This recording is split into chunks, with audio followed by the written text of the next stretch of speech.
Tottenham are up and running in their first season back in the Champions League since the Antonio Conte era with a 1-0 victory at the Lane over Villarreal. Here are the 5 things that I think we learned from that performance last night. Firstly, and perhaps not surprisingly based on what we've seen in the Premier League and the Super Cup so far this year, Tottenham are far more about grit and determination and the motivation to keep clean sheets than they have been in the last 2 seasons under Big Ange Postecoglou. It strikes me that Thomas Frank is building from the back.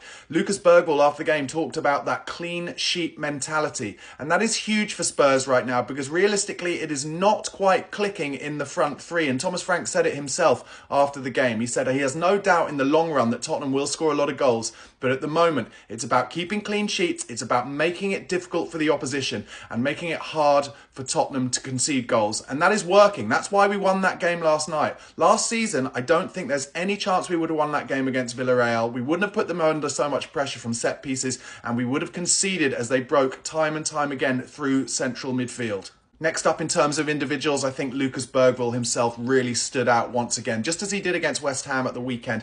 He's showing the confidence that he had when he first came to the club from the Swedish league, where he'd really ripped it up over there, but now he is really seeing himself as a key part of this first team. Lovely little triangles, lovely link play between himself, Porro and Kudus on the right. In fact, Thomas Frank said in his post-match press conference, he can see the right-hand side really building together, really getting that chemistry, and Bergwall just wants the ball all the time. Also, in terms of leading with his press, so many times where other players in our team seem to be a little reticent to go and press the keeper or the back line, Bergwall will lead that, and Pape Sarr will then follow him as well. So really exciting times if you're a Spurs fan in terms of looking at a player like Lucas Bergwall, who has such huge potential sell-on value and ceiling as a Spurs player. And if I was Vinay Venkatesham, I would be thinking about signing him up to a new contract again. Keep those contract improvements and money improvements going up so he doesn't look elsewhere. Talking of that chemistry on the right-hand side, I thought Mohamed Kudus had another excellent display.